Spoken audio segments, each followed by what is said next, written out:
I've got to alert you people on the Big Island to what's going on here, because this is a disaster for Hilo especially. A trash incinerator. Oh boy, we're going to burn the trash and make money. And that's the way it all started. I guess it seemed like a good idea at the time, but here's a quote from the article. An evaluation committee, that included environmental management. By the way, environmental management is a lady named Lighthead Todd, who is in a lawsuit because she's not qualified for the job. And environmental management are not environmental experts, folks. But they had an evaluation committee, environmental management, finance, and legal specialists winnowed down the list of vendors of how to handle our garbage to 3. And, they're all technical. They call it RFP. That means they're putting out a bid. And these other vendors, a lot of them had components where they weren't burning stuff. They were dissolving it, recycling it, doing different things with it. But, they winnowed down these things, these experts from financing and legal matters, and they winnowed it down to 3 finalists. All 3 are incinerators, including Wheelabrator, who put in that fiasco, or tried to put in H-Power in Waipahu in Honolulu a while back. And by golly, I was very much involved with that. I was one of the key opponents to bring that situation down. They still got the H-Power built out there where the pollution is in Campbell Park. So they're going to issue another call for bids July 15th. And then an award will be announced in January. What's going on with this thing anyway? Here's the basics of it. This plan, like the whole H-Power thing that they consider a cash cow over on Oahu, take the trash, burn it in an incinerator. There's some coils in there. They flash the water to steam. Steam goes through a generator, makes electricity, which makes somebody some money. Okay, so let's look into this a little further. When you burn this trash, 2 things come out. Some of it comes out the smokestack, some comes out as ash. What comes out the smokestack? Well, it's a nasty mix.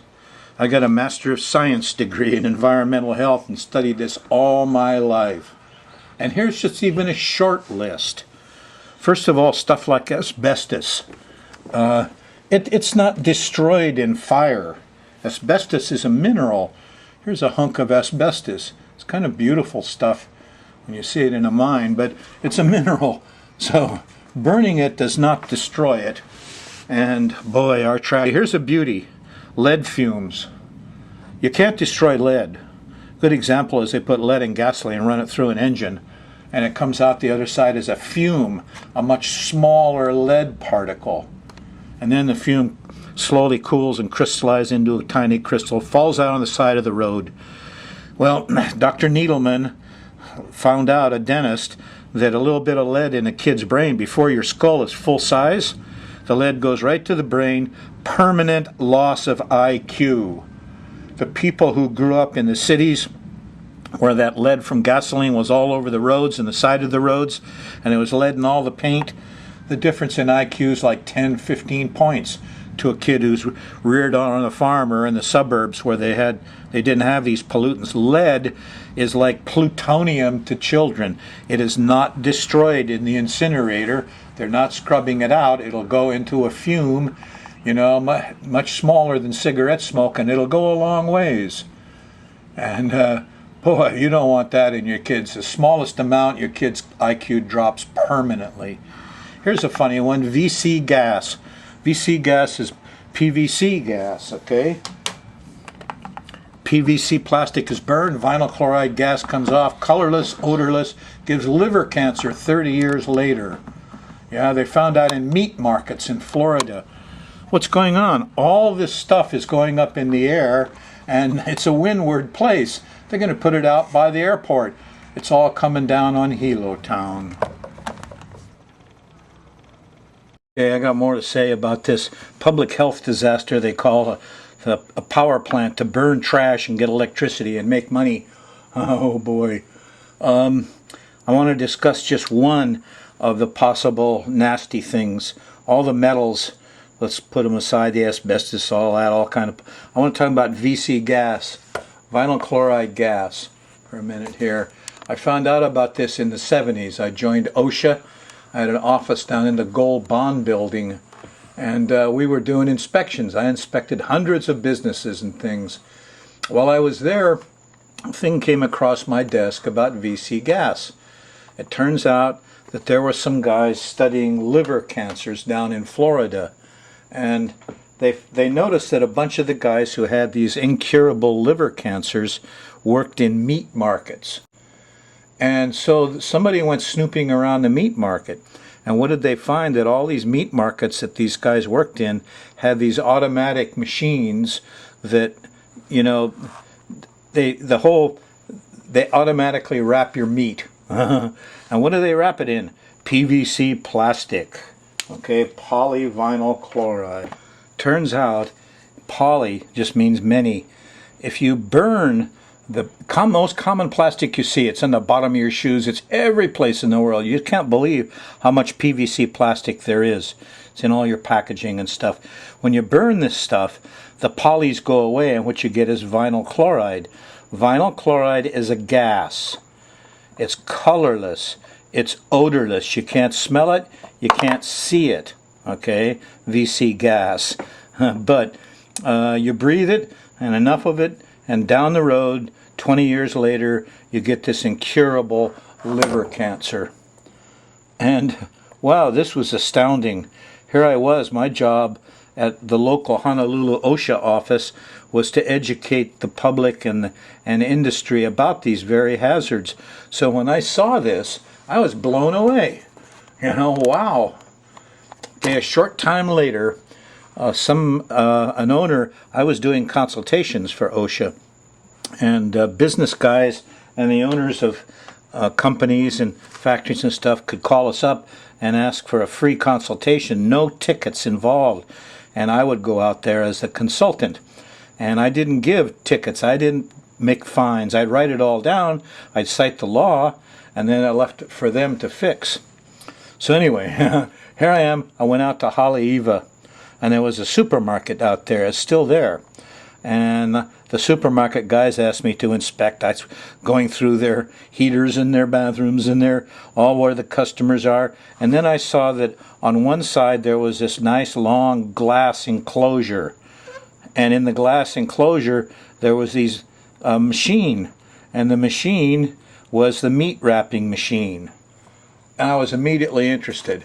I went and looked at it, and I couldn't tell what was going on. So I took the manufacturer's name, address, and stuff, went back to the office. I called them up, and I said, listen, I think we got an old machine here that's still burning the PVC plastic, because the little film runs over, there's a hot wire, and the hot wire burns the plastic, and that's what breaks it.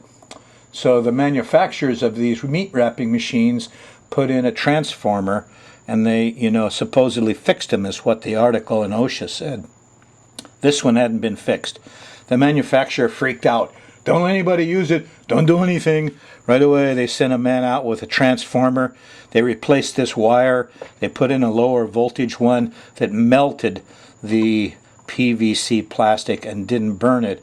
And those employees that worked at Haleiwa supermarket escaped liver cancer because a young Mr. Frost noticed this article and got into it, and then made an inspection, by golly, and found this dastardly machine that did it. So that's the story of vinyl chloride gas. A lot of it will be burned. Where's it going to go? Yeah, along with other things like metals and arsenic and to lead and cadmium and 8-valent chromium, and they can't destroy metals when you burn them.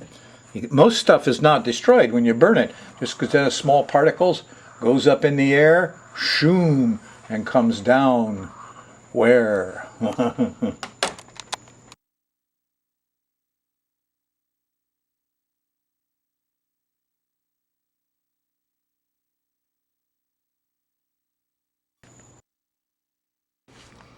Okay, here's another short chapter on what happens if certain politicians get their way.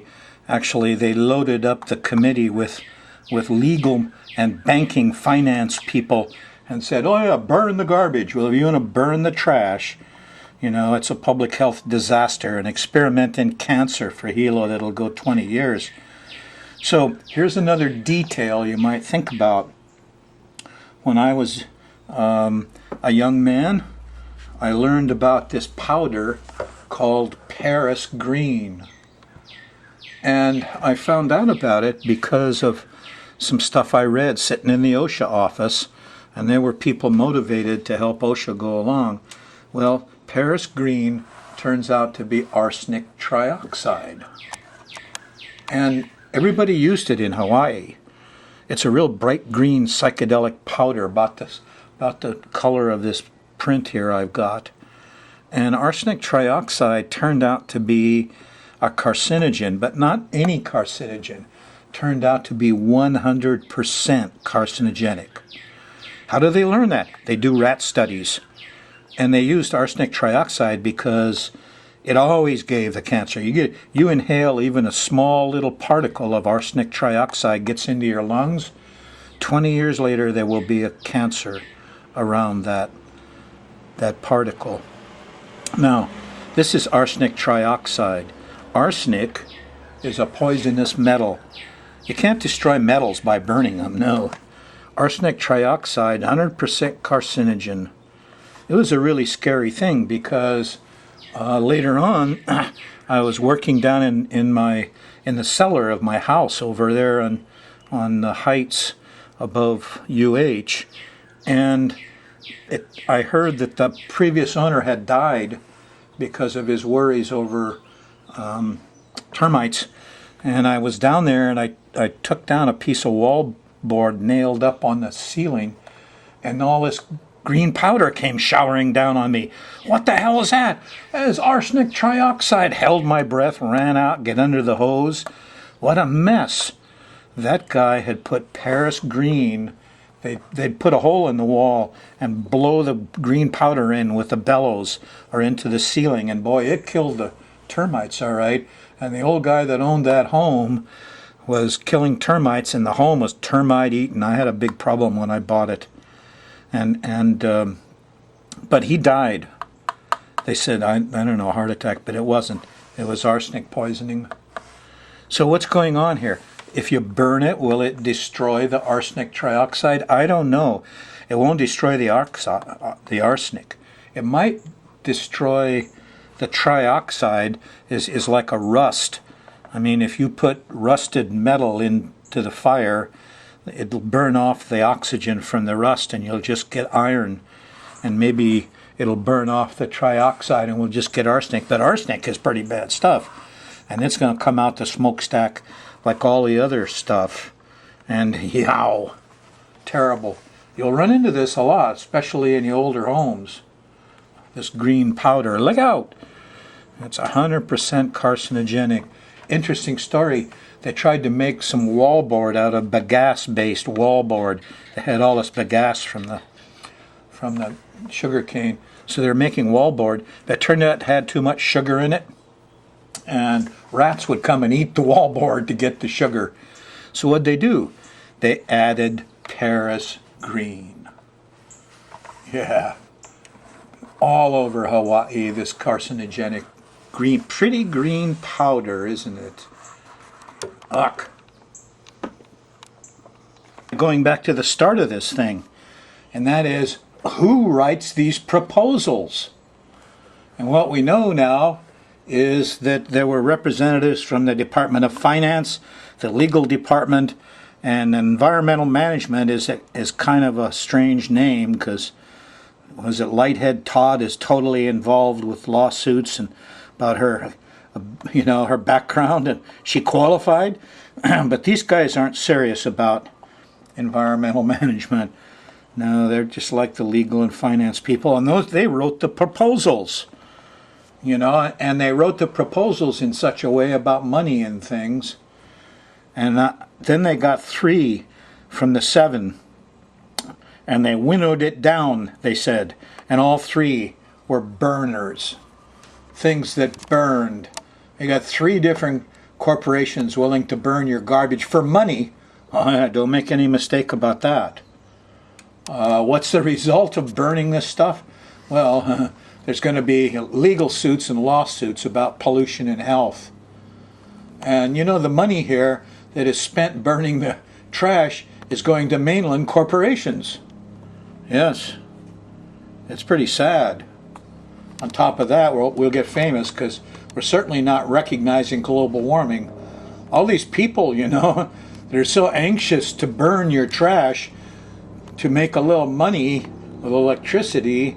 Boy, they don't care. Corporate guys who don't recognize global warming, deniers, they're going to screw your health.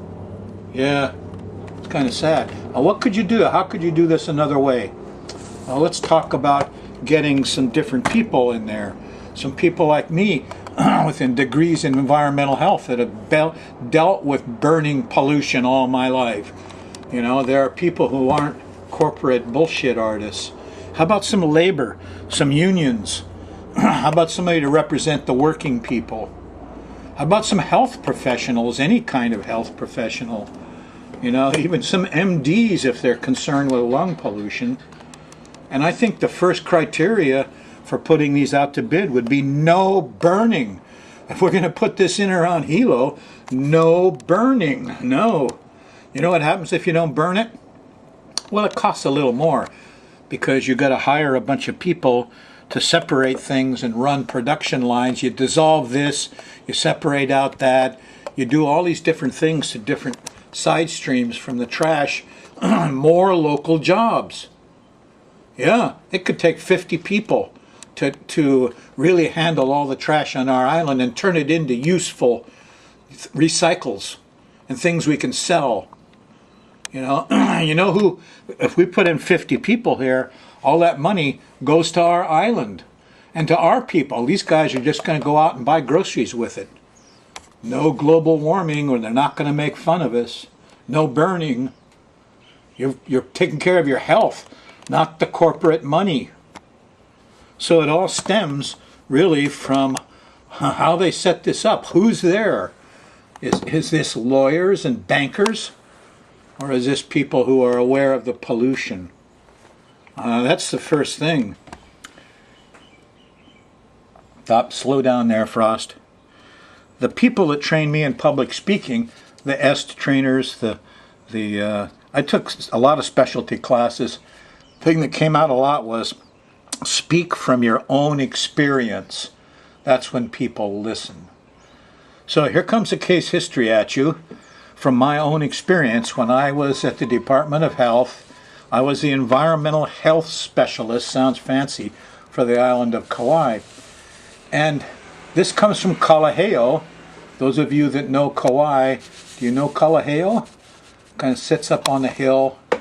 The highway goes up over here.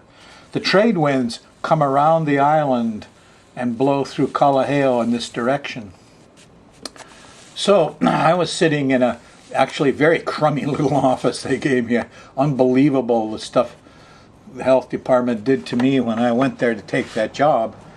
But I got a call, and the call was from a mother who was really upset because her baby wouldn't stop coughing. No, the baby just kept coughing and coughing. The lady took the baby to the doctors. The doctor said, this is nothing that the baby has caught or some condition in the baby's body. This is coming from outside. This is a pollution matter. So the lady got on the phone, called the Department of Health.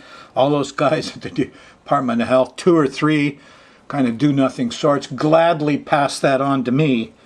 So I drove out there in my little Jeep. And I went to see the lady who had the baby. And she lived on the left side of the highway, on the Mackay side of the highway. There's a kind of a residential area of small homes. And she lived in this home here. And her baby was in the back room, the back corner of the house. There's an open window, and that's where her baby slept. So I talked with her, and I looked at the baby, and the baby was coughing a bit, and I thought, oh, So I went out and started searching around the environment. I spent the whole afternoon. Now, right next to her, there was a vacant lot right here. And so I started snooping the vacant lot because I noticed the wind was moving in that direction. The trade winds. Changes all the time, but the trades are going that way.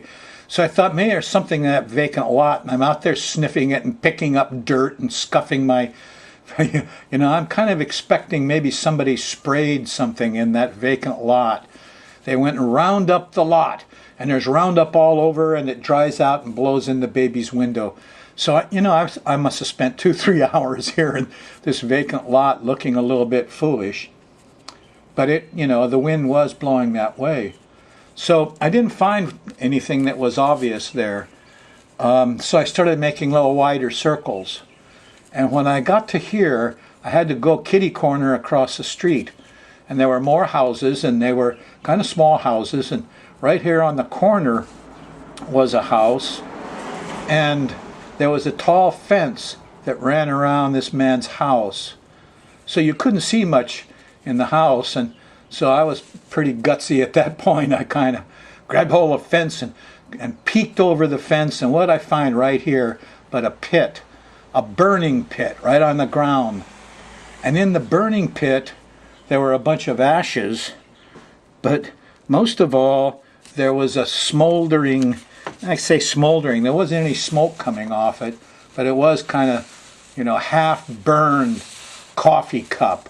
One of these plastic coffee cups that is about a 1/4 inch thick, and half of it was melted down and burned.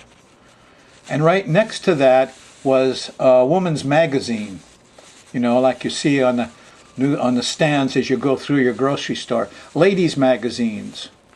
These things are half, the pages are plastic. Yes, these are terrible, and it was all half burned, and all the pictures in these magazines have these amazing colorful dyes on them. They're slick colors, huh? And when I first started with OSHA in the early 70s, OSHA was first starting. Some of the first carcinogens that we listed were dyes and colors, orange 16, red 44.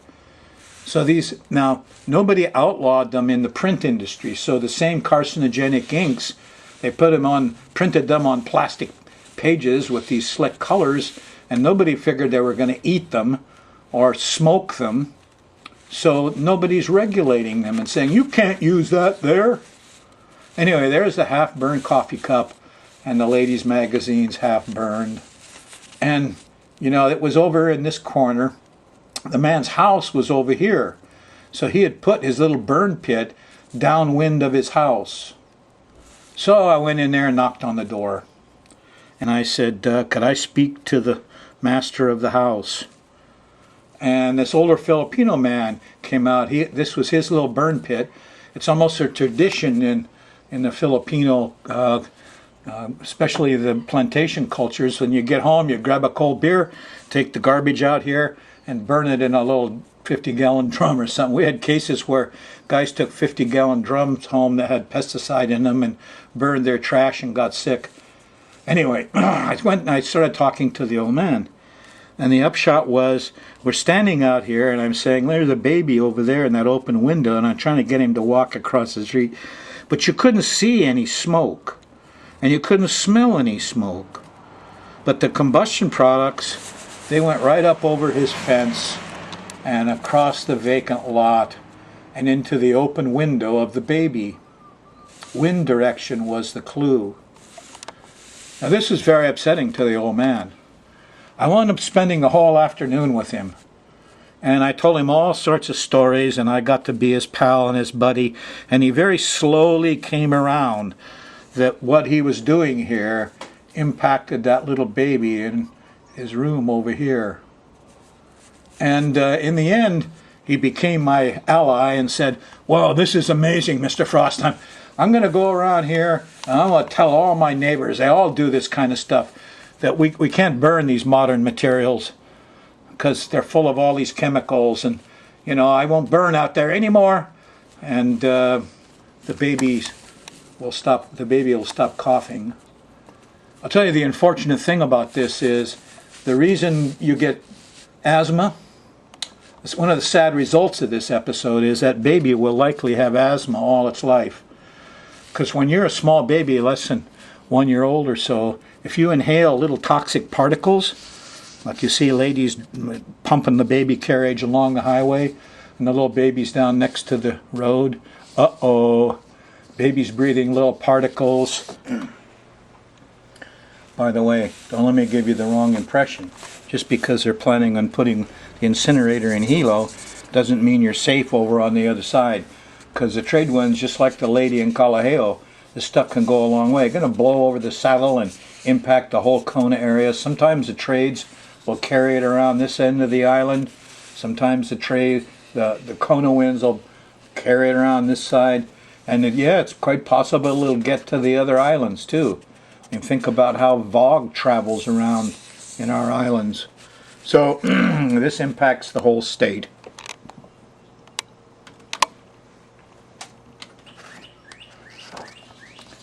It goes back to Aniki. Hazards are in the air. It's the air that carries these things around, folks. Whether it's dust or gases, the problem after Aniki got to be a really big problem. Some ignorant people decided they could burn all the debris from Aniki, yes. And wow. 20 years ago I was training ocean inspectors. I said, look for the fire and the heat processes. That's where they really pollute everybody, and the poisons and toxins get in the air and into somebody's body. Burning metals, they don't destroy them. Small particles, it just breaks them down. They spread around better.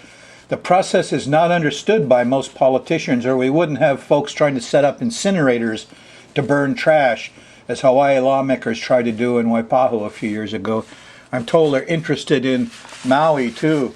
Jeez, are we really living in this century? Think we were living back 100 years ago. And they burned 2 huge fires, one in Kapa'a and one in Lahui, and started burning all that old stuff full of lead and asbestos and horrible pollutants. And it was really hard to get them to stop. We finally did. Took Channel 4 news guys came over. We had to embarrass the mayor pretty good, but we stopped them from burning. And we need a no burn anything rule for the sake of our kids and future generations. A little dirt on a small hand that poisons a small brain with lead should not be a legacy we leave our descendants.